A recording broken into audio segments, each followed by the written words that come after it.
왜 인사도 안 했는데 리액션이 먼저 나와요? 이 정도면 예술의 전당으로 가야 할까? 아니면 세종문화회관으로 가야 할까? 상당히 아름다운 찬양, 하나님께 영광됨을 인하여 감사드립니다.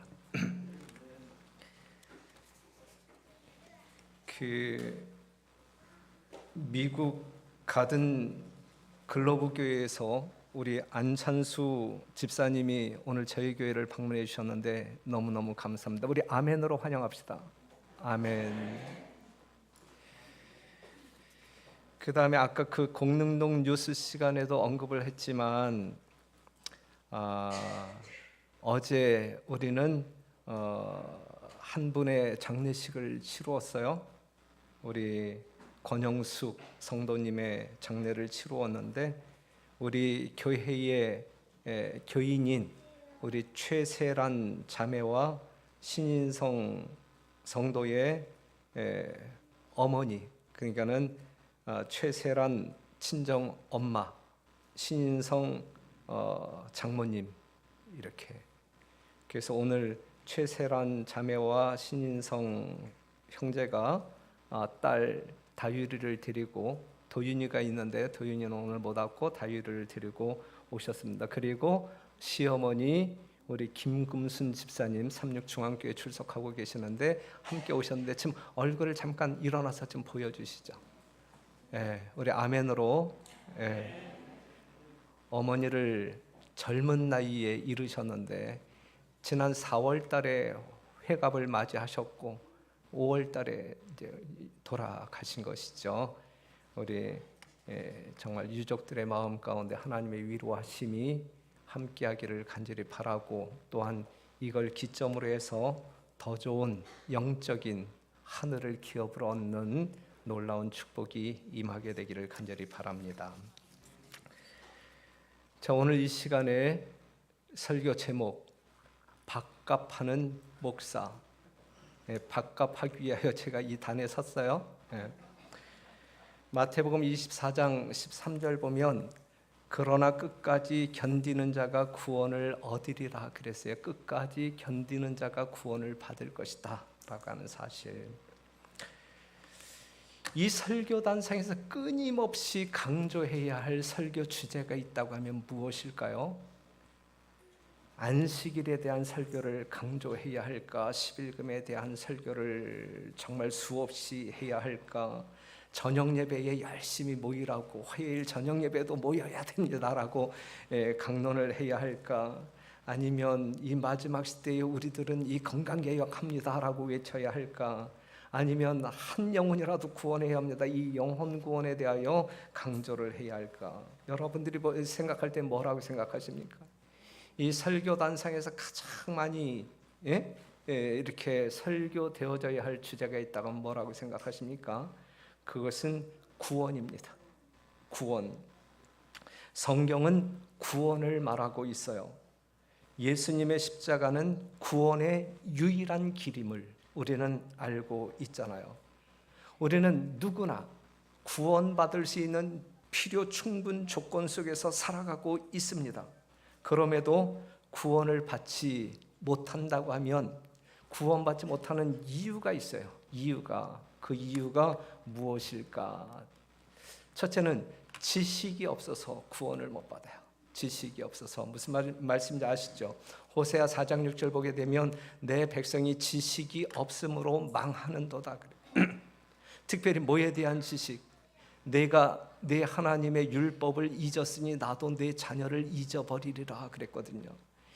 하나님을 아는 지식이 없음으로 말미암아 우리는 구원에 이르지 못할 것이다. 망할 것이다. 그런데 다니엘서 7장 25절에 있는 말씀을 보게 되면 그가 또 때와 법을 변개코자 할 것이며 그랬거든요. 하나님의 순수한 거룩한 진리가 있는데 이 진리의 밭에 이 사단은 가라지를 뿌렸어요. 가라지. 진리가 아닌 거짓을 뿌려 놓았어요. 그렇기 때문에 우리는 골라낼 수 있는 지혜가 필요해요. 어느 것이 하나님의 말씀이고 어떤 것이 사단의 거짓말인지 이렇게 분별할 수 있는 지혜가 필요하다. 그런데 오늘날 많은 사람들에게 우리가 지식이 있어야, 하나님을 아는 지식이 있어야 구원받는다, 그래서 성경 말씀 연구하자, 이제 이렇게 요청하게 되면 지식인이든 무식한 사람이든 이걸 싫어해요.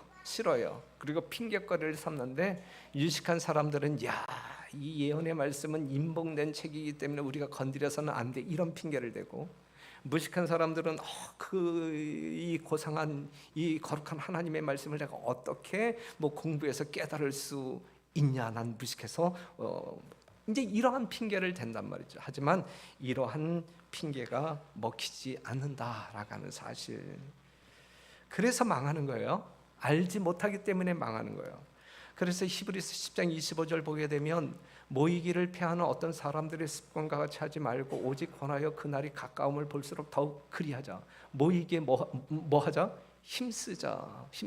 모여서 뭐 하자는 이야기예요?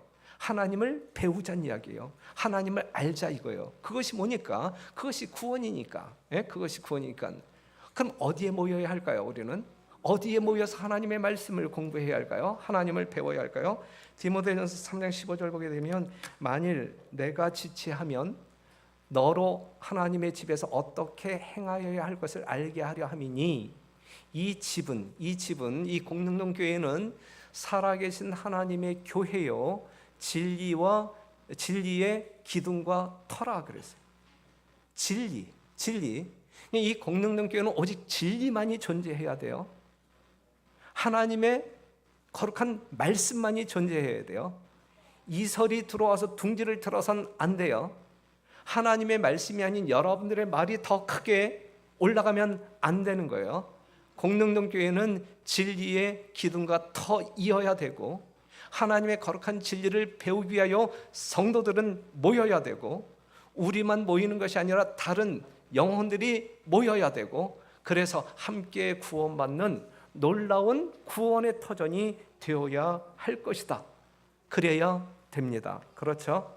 그럼에도 불구하고 오늘날 많은 사람들이 진리에서 돌이켜 허탄한 이야기를 쫓아가는 이유가 무엇이냐?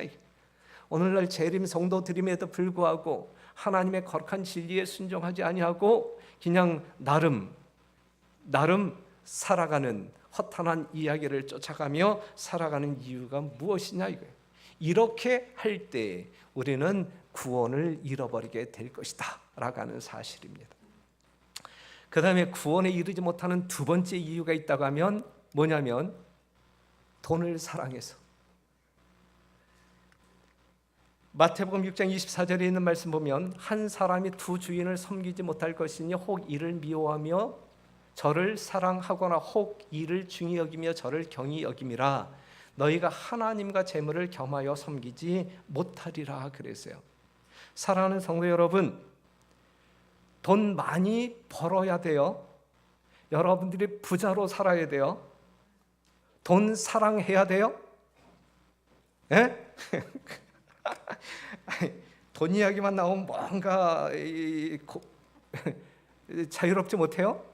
자, 돈을 사랑함이 일만하게 뿌리가 되나니 이것을 사모하는 자들이 미혹을 받아 믿음에서 떠날 것이다.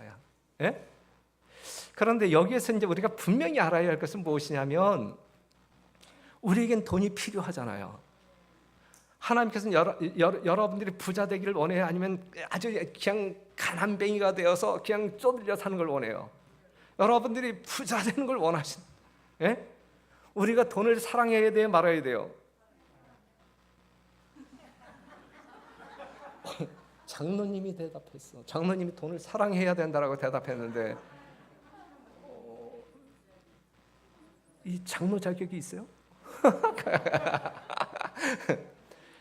그런데 이제 문제는 뭐냐? 이 말씀의 요지는 뭐냐면, 우리가 하나님보다 돈을 더 사랑할 때, 하나님보다 재물을 더 사랑할 때, 이것이 우리로 하여금 믿음에서 떠나가게 만든다. 결국은 이 롯의 처처럼 하늘을 잃어버리게 만든다.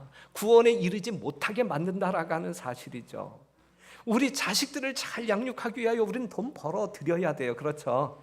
하나님께서 재물을 얻을 수 있는 능력을 주신다 그랬어요. 나가도 복을 받고 들어와도 복을 받겠다 하셨거든요. 그런데 우리가 그 하나님을 사랑하는 대신에 하나님을 제껴두고 이 돈을 더 사랑하게 될 때에 하나님의 축복과는 거리가 그리하여 우리가 천하를 얻는다 할지라도 영원한 생명을 잃어버리게 된다라고 하는 사실이죠. 우리 공릉동교회 모든 성도들은 다 부유하게 살기를 원해요. 하지만 돈보다 하나님을 훨씬 많이 내가 벌어들인 모든 재정을 다 잃어버린다 할지라도 하나님을 사랑하는 마음이 든든하게 서 있다라고 하게 되면 그러한 영혼들에게 하나님은 재물을 맡겨주실 거라 믿어 의심치 않거든요. 예? 사랑하는 성도 여러분, 부자 되세요. 부자 되시는데 하나님께서 주신 재물 때문에 하나님을 덜 사랑하는 이 불쌍한 사태가 일어나지 않게 되기를 간절히 바랍니다. 마태복음 13장 22절에 있는 말씀을 보게 되면 마지막까지는 가는 거야. 마지막까지 가시떨기에 뿌리웠다는 것은 말씀을 들으나 세상의 염려와 재리의 유혹에 말씀이 막혀 결실치 못하는 자요 그랬어요. 그냥 교회에 나오면서도 하나님을 찬양하면서도 예배를 드리면서도 돈을 더 사랑하는 마음이 하나님 사랑보다 재물을 더 사랑하는 마음이 있을 때 이 재리에 대한 염려로 내 마음을 가득 채우게 될 때에 우리는 주님 오시는 그날까지 이 교회에 머물러 있는다 할지라도 결국은 하나님께서 얻고자 하는 열매를 얻지 못함으로 말미암아 우리가 하늘로 옮겨질 수 없는 것이거든요. 명심하셔야 돼요. 우선순위가 무엇인지 분명히 알아야 돼요. 그렇죠? 분명히. 그래서 요한계시록 13장 15절 17절에 나와 있는 말씀을 보게 되면 짐승의 표 666 짐승의 표가 나오는데 이 표를 가진 자 외에는 매매를 못하게 하니 그랬어요.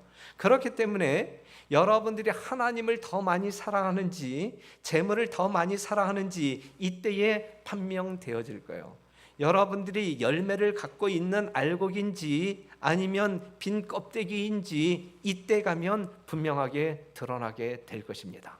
우리는 재물과 하나님을 겸하여 섬길 수 없어요. 나란히 둘 수도 없어요. 우선순위는 하나님 사랑이어야 된단 말이에요. 이러한 사람들이 이 땅에서 복을 받되 하늘의 축복을 받을 뿐만 아니라 이 세상에 재물의 복도 받을 수 있다라는 사실을 기억하시고 여러분들 가정의 경제 원리를 이 말씀에 근거하여 분명히 설정하게 되시기를 간절히 바랍니다.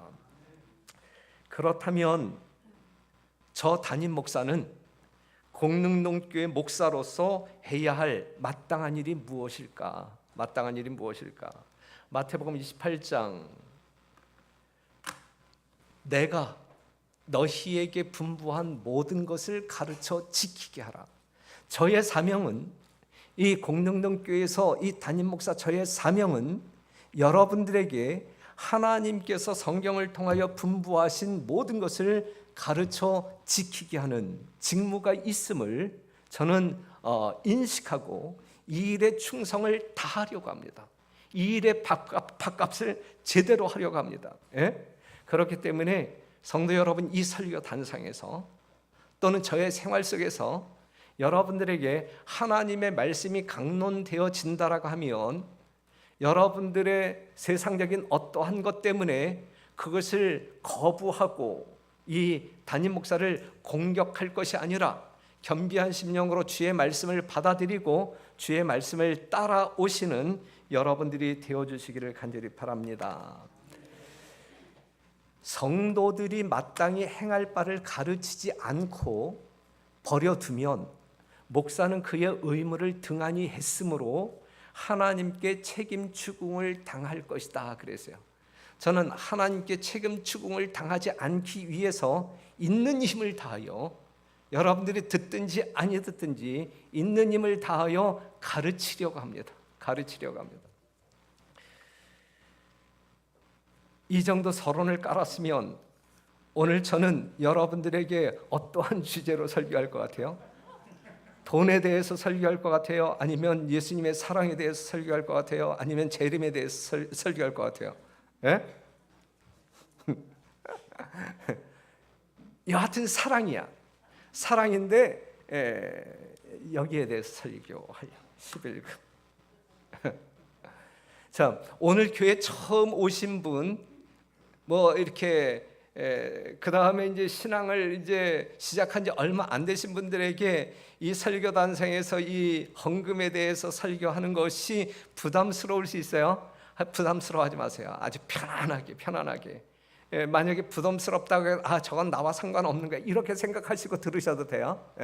여하튼 이건 하나의 복음이지, 지금 저는 복음을 말씀하고 있는 것이지 여러분들의 주머니를 털기 위해서 설교하는 거 아니에요. 그렇죠? 그러니까는 하나님의 음성을 우리가 제대로 이해할 수 있는 귀한 시간이 되기를 간절히 바랍니다. 진짜 부담 없이 우리 기존 성도들도 그냥 부담 없이 하나님의 말씀을 경청해 주시기를 당부드릴게요.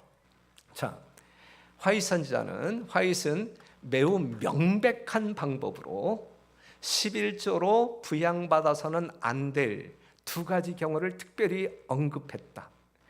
목회자에게 이분은 이 11조로 이 월급을 주어서는 안 된다. 이렇게 이제 언급한 내용이 있는데, 그게 뭐냐면 두 가지 경우란 사역자들이 건강개혁의 기별을 따르지 않을 때, 두 번째 11조와 헌물을 드리는 일에 대하여 교인들에게 성실하게 가르치지 않을 때, 이러한 사람들에게는 이 11조로 부양하지 말라, 이렇게까지 강하게 이야기했어요. 강하게.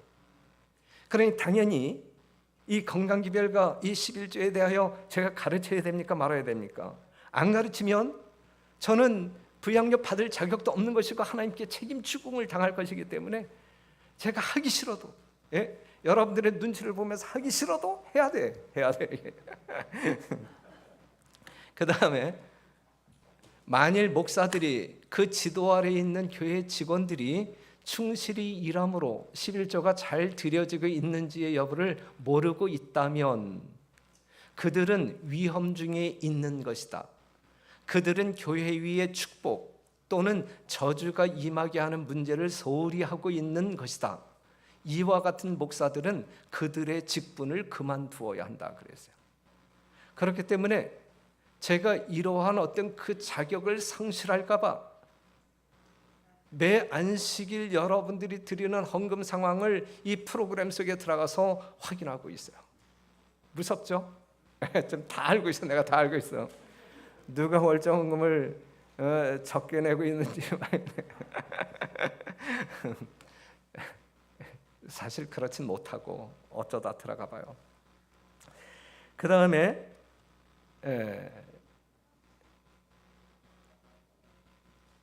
이건 이제 그 칼빈이 한 이야기인데, 교회의 문제는 목회자가 돈에 대하여 너무 많이 설교하는 것이 아니라 돈에 대하여 바르게 설교하지 않는 것이 문제이다 그랬어요. 자, 오늘 이 시간에는 이 11금이 도대체 무엇인지 한번 살펴볼게요. 일단 11금은 누가 요구한 내용이에요? 하나님께서 요구하셨다. 레위기 27장 30절에 있는 말씀을 보면 땅의 10분 1, 곧 땅의 곡식이나 나무의 과실이나 그 10분 1은 여호와의 것이니 여호와께 성물이라 그랬어요. 이건 내 것이 아니라 누구의 것이다? 하나님의 것이다. 그렇기 때문에 지극히 거룩한 물건이다 라고 하는 사실이죠. 이 11금을 드리는 방법에 대해서는 여러분들이 아시죠? 순수입의 10분의 1이다 라고 하는 사실. 그 다음에 11금이 어떻게 사용되어지는지 아시죠? 이것은 복음 전도자의 생계비로 사용되어진다. 이건 상식이잖아요. 상식. 그 다음에 이 11금 제도가 이게 그냥 이 영원한 것일까? 주님 오시는 그날까지 우리는 11금을 드려야 되는 것일까라고 이야기할 때 11금 제도는 안식일 제도가 영원한 것처럼 11금 제도도 영원하다. 화 있을진저 외식하는 서기관들과 바리새인들이여, 너희가 박하와 회양과 근처에 11조를 드리되 율법에 더 중한 바 의와 인과 신은 버렸도다. 그러나 이것도 행하고 저것도 버리지 말아야 할지니라 그랬어요. 예수님 당시 이 유대인들은 11조 생활을 철저하게 했나요? 이 말씀을 보게 되면 철저하게 했단 말이에요. 11조 생활을 철저하게 했단 말이죠. 그런데 그들은 믿음의 생활을 철저하게 했나요? 믿음의 생활은 철저하게 안 했어요. 믿음은 믿음의 생활은 제대로 하지 아니하면서 11조를 철저하게 내는 경우가 있단 말이죠. 그렇죠? 예. 그런데 우리 예수님께서는 믿음의 생활을 올바로 해라. 그리고 11조도 온전히 드려라. 이것을 지금 권하고 있는 거예요. 두 가지 제도가 다 영원히 지켜져야 될 것임을 말하고 있어요. 그러면 11금 제도를 제정하시어 우리에게 11금을 요구하시는 하나님의 목적이 무엇일까? 목적이 무엇일까? 하나님은 왜 11조 제도를 제정하셨는가? 그 목적이 단순히 복음 비용을 만들기 위한 것이라고 하면 여러분들에게 11금을 요구할 필요가 있을까요? 없을까요? 예? 단순히 이 교회의 살림을 운영하기 위한 목적이라고 하면, 그것이 주 목적이라고 하게 되면 우리 하나님께서 여러분들에게 11금을 요구할 필요가 있을까요? 없을까요? 전지전능하신 하나님이에요. 예? 전지전능하신 하나님. 왜 필요가 없냐면 시편 24편 1절에 있는 말씀을 보게 되면 땅과 거기 충만한 것과 세계와 그 중에 거하는 자가 다 누구의 것이다? 여호와의 것이다. 예? 학기 2장 8절 보게 되면 은도 내 것이요 금도 내 것이니라. 예? 그랬고, 그 다음에 우리가 시편 50편 10절에 있는 말씀을 보게 되면 12절에 있는 말씀을 보게 되면 내가 가령 줄여도 내게 이르지 않을 것은, 여러분들에게 손 벌리지 아니할 것은 세계와 거기 충만한 것이 다 내 것임이라 그랬거든요. 예? 이 우주 삼라만상이 다 누구의 것이다? 하나님의 것이다. 하나님의 것이다. 그렇기 때문에 마태복음 21장 3절에 있는 말씀을 보게 되면 만일 누가 무슨 말을 하거든 주가 쓰시겠다 하라. 그리하면 즉시 보내리라 그랬어요. 다 하나님의 것이기 때문에 주가 쓰시겠다 하면 그러니까 주가 쓰시겠다 했을 때에 그 나귀 주인도 아무 말 없이 그냥 보내준 거거든요. 그렇죠? 예. 전지전능하신 우리 하나님께서 억만장자의 마음, 이재용 부회장의 마음을 감동시켜서 이 공릉동교회에 1년에 2억씩만 지원해줘라. 할 수 있어요? 없어요? 하나님께서 할 수 있잖아. 그렇죠? 그 다음에 우리 하나님께서 정말 무에서 유를 창조하셨을 뿐만 아니라 오병이어의 기적을 행하신 우리 주님께서 정말 이 목회자의 후생비가 필요하다고 하게 되면 이 길바닥에 널려있는 이 돌덩어리를 보석으로 금덩어리로 만들 수 있어요? 없어요? 있잖아요. 예? 그럼에도 불구하고 하나님의 백성들에게 11금을 요구하시는 이유가 뭐냐 이거예요. 예? 그게 훨씬 더 쉬울 텐데 우리들에게 11금을 요구하는 이유가 뭐냐? 그리하여 뭔가 인상 찡그리게 하는 이유가 뭐냐 이거죠. 그렇죠? 그 이유가 뭐냐? 그 이유가 고린도후서 12장 4절 나의 원하는 것은 너희 재물이 아니요 오직 너희니라 그랬어요. 하나님께서 원하는 것은 여러분들의 재물이 아니에요. 오직 너희니라 그랬어요. 너희 영혼, 너희 구원, 이것이 하나님의 목적이거든요. 그러니 이 11금 제도라고 하는 것은 하나님을 위한 제도일까? 아니면 우리를 위한 제도일까? 이러한 질문 앞에서 결론은 우리를 위한 제도이다. 우리가 하늘에서 살기에 적합한 그러한 모양으로 만들기 위하여 우리 자신이 영적으로 뭔가 풍요함을 누리고 증진되기 위하여 하나님께서 우리를 위하여 제정하신 제도이다 라고 분명하게 결론 내릴 수가 있어요. 맞습니까? 틀립니까? 오늘은 설교 시간에 설교 도중일지라도 이것이 하나님의 말씀과 어긋난다. 지금 이 목사가 하는 말이 밥값한다고 설교는 하고 있는데 뭔가 하나님의 말씀과 어긋난다 그러면 아무 때라도 질문하세요. 벌떡 일어나서 질문하세요. 예? 하나님의 말씀이라고 하면 아멘 하세요. 예? 그리고 우리는 순종해야 할 것입니다. 우리의 수입에 따라 드리는 11조는 우리의 존재와 우리의 소유가 하나님의 것이라는 표로서 그분께 바치게 된다 그랬어요. 예? 하나님이 우리의 소유주임을, 내가 하나님의 소유물임을 인정하는 믿음의 증표로 11금을 드리는 것이거든요. 여러분들이 11금을 드릴 때 그런 마음으로 드리는 것이잖아요. 그렇죠? 그렇기 때문에 우리는 하나님과 연결고리를 가지고 계속적인 복을 마르지 아니하는 샘의 복을 경험하고 있는 것이잖아요. 사업을 하는 데 있어서 참된 성공의 기초는 하나님의 소유권을 인정하는 데 있다. 우리가 열심히 일하면서도 밑빠진 독에 물 붓기식에 어떤 축적되어지는 저금 통장에 어떤 그 재정이 늘어나지 아니하는 이유가 있다고 하면 한 번쯤 이렇게 살펴볼 필요가 있어요. 사업을 하는 데 있어서 참된 성공의 기초는 하나님의 소유권을 인정하는 데 있다. 그대가 진리 가운데로 인도한 자들로 하여금 그들이 하나님을 의존하고 있다는 것을 인정하는 하나의 표로서 11조를 창고에 드리도록 가르치는 것이 그대가 해야 할 사업의 일부이다. 그랬어요. 일부이다. 우리 박효복 집사님은 안찬수 집사님에게 이거 가르쳤나요? 안 가르쳤나요? 그 다음에 이거 중요한 말인데 한번 들어보세요. 우리가 번 것 가운데서 어느 일부라도 소비하기 전에 우리는 하나님께서 요구하시는 그 몫을 11금을 떼어내어 그분께 바쳐야 한다. 명심하세요. 그렇게 할 때 그 나머지 부분이 우리의 사용에 있어서 축복을 받게 된다. 그러나 사람이 하나님께서 요구하시는 것을 내지 않고 여호와의 것을 도적질할 때는 그 수입의 전체가 저주가 된다. 11금 양만큼이 아니라 수입의 전체가 저주가 된다 그랬어요. 그러니까 11조 생활을 어떻게 해야 할지 분명하게 우리에게 가르쳐주고 있다는 말씀입니다. 안식일이 거룩한 것처럼 11조도 역시 거룩하다.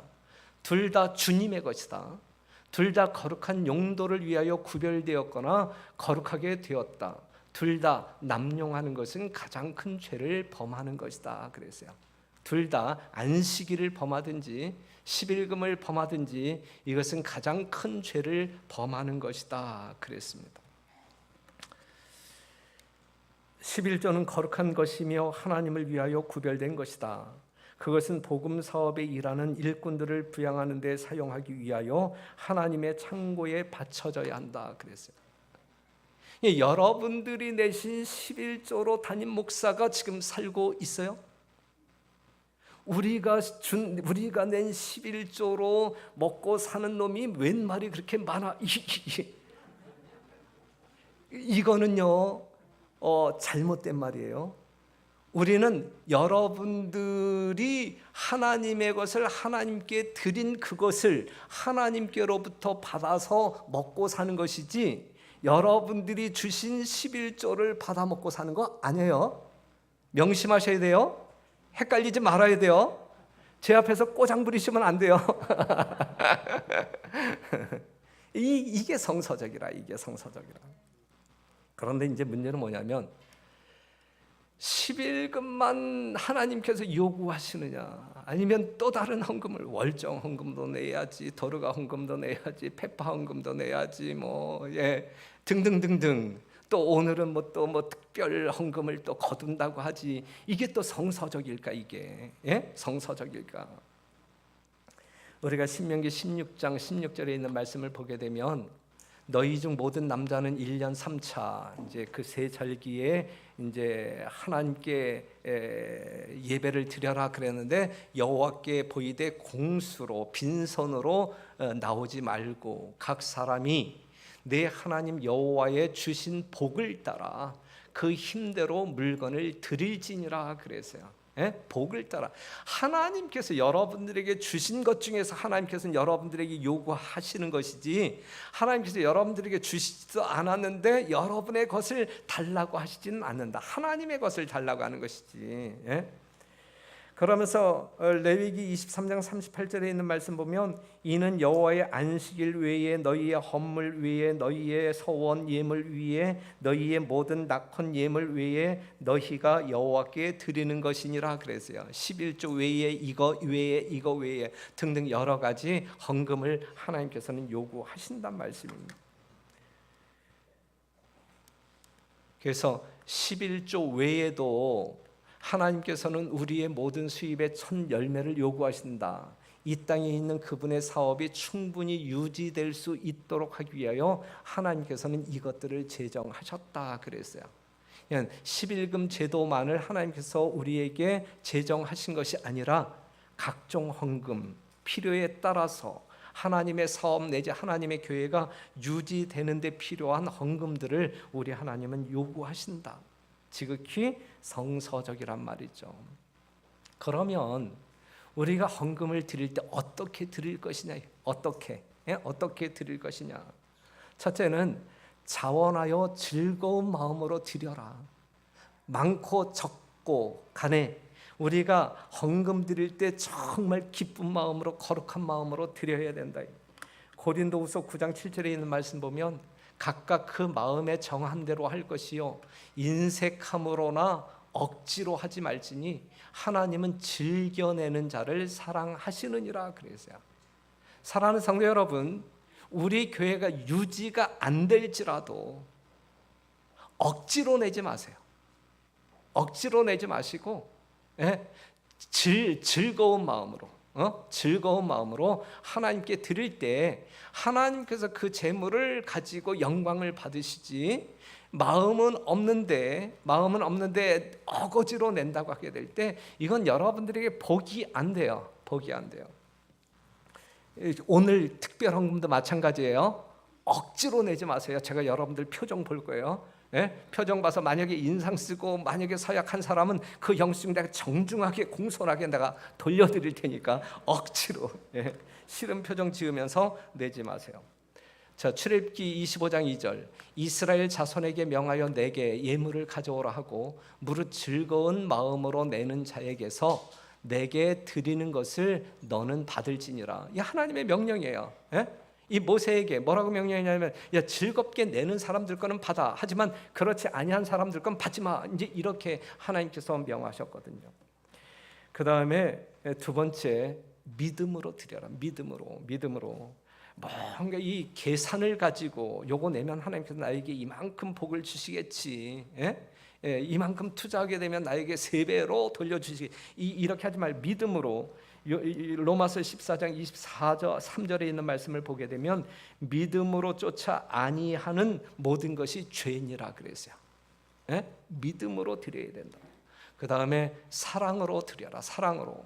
너희가 나를 사랑하면 나의 계명을 지키리라 그랬잖아요. 사랑이 행동의 원칙이 되어야 한다. 사랑은 하늘과 땅에 있는 하나님의 정부의 근본 정신이며 이것은 그리스도인 품성의 기초가 되어야 한다. 무엇이든지 사랑이 근거해야 한다. 그 다음에 또 중요한 것은 뭐냐면 충동적으로는 제발 드리지 말라. 오늘 여러분들의 어떤 그 특별 헌금을 이제 쪼아대 가지고 뭐 이렇게 성공하기 위해서 제가 어떤 특별한 강사 목사를 요청할 수 있어. 그래서 여러분들의 마음을 그냥 들었다 놨다 하면서 여러분들의 마음을 흥분시킬 수 있어요. 그런데 이렇게 충동적으로 기분에 따라서 드리게 될 때 그것은 합당하지 않고 시험받을 것이다. 이러한 종류의 헌물은 충동으로 이루어져서는 안 된다. 하나님께서는 이 문제에 대해서 명확한 지시를 주셨다. 그는 우리의 의무로서 11조와 헌물을 명시하셨다. 그리고 그는 우리에게 정규적으로 조직적으로 드리기를 원하신다 그랬어요. 그리고 능력과 축복에 따라 드릴 것이다 그랬어요. 우리 어떤 그 빈부 귀천을 물어나고 이번 특별헌금 3천만 원 오케이 우리 모두 100만 원씩 다 내자 이렇게 일률적으로 이건 아니란 말이죠. 여러분들 중에 하나님께서 더 많이 받으신 분들이 있고 적게 받으신 분들이 있단 말이에요. 받으신 거에 따라서 헌금을 드리는 것이 이 청지기 원리이다. 각 사람이 내 하나님 여호와의 주신 복을 따라 그 힘대로 드릴지니라 그랬어요. 누가복음 12장 28절 보게 되면 알지 못하고 맞을 일을 행한 종은 적게 맞으리라. 무릇 많이 받은 자에게는 많이 찾을 것이요 많이 맡은 자에게는 많이 달라 할 것이니라 그랬거든요. 이 우리 주님께서 정하신. 그래서 더욱 많은 자원을 위탁받았으면 하나님께서는 더욱 귀중한 선물을 그분께 돌릴 것을 요청하신다. 하나님께서는 그렇게 요청하신다는 말씀이에요. 그래서 고린도후서 9장 13절 너희의 후한 연보를 인하여 하나님께 영광을 돌리고 그랬어요. 그래서 정말 여러분들의 심령 속에 하나님의 요구가 이 사랑으로 반응한다고 할 때 거기에 따라서 우리가 11조도 온전하게 드려야 할 것이고 또한 필요에 따라서 요구하시는 각종 헌금도 성실하게 이러한 원칙에 근거하여 드리는 것이 하나님 백성의 마땅한 도리이다라고 하는 사실이죠. 우리가 로마서 8장 32절 보게 되면 자기 아들을 아끼지 아니하시고 우리 모든 사람을 위하여 내어주시니가 어찌 그 아들과 함께 모든 것을 우리에게 은사로 주지 아니하시겠느냐. 이 사실을 잊어버리지 말자. 이 사실을 기억하는 가운데 우리의 전반적인 신앙생활이 이루어져야 된다라고 하는 사실이고, 이러한 사실 앞에서 우리의 헌금 생활도 성실하게 이루어져야 된다라고 하는 사실이죠. 자, 이 시간 우리는 여러 가지 목적이 있으므로 또한 재정이 필요함으로 말미암아 특별 헌금일로 직원회에서 결의했고 오늘이 그날인데 이제 우리가 헌금을 서약하도록 하겠습니다. 우리 안교 임원들에 의하여 여러분들이 헌금 서약서를 받을 것인데 우리 사람들이 같이 빨리 나눠줘야 되는데요. 왜 두 사람밖에 없죠?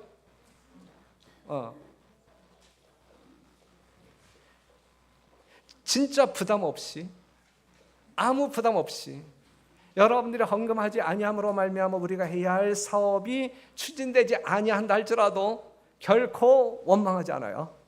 여러분들을 결코 정죄하지 않아요. 아주 편한 마음으로. 하지만 여러분들 심령 가운데 인색함이 없고 뭔가 이 계산성이 없게 되기를 간절히 바랍니다.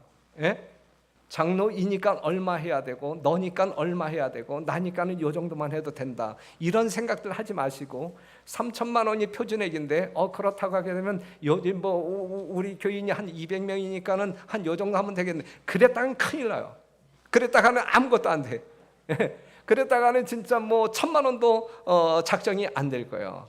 그러니까 우리 중에 적게 드릴 수밖에 없는 환경에 처한 성도님들도 계시고 드리지 못할 분들도 계시고 하기 때문에 여러분들이 하나님의 은혜 가운데 많은 축복을 받았다고 하게 되면 평균은 이 정도이지만 나는 이것을 능가하여 이 정도 하나님께 서약하겠다, 이렇게 작정하셔야 됩니다.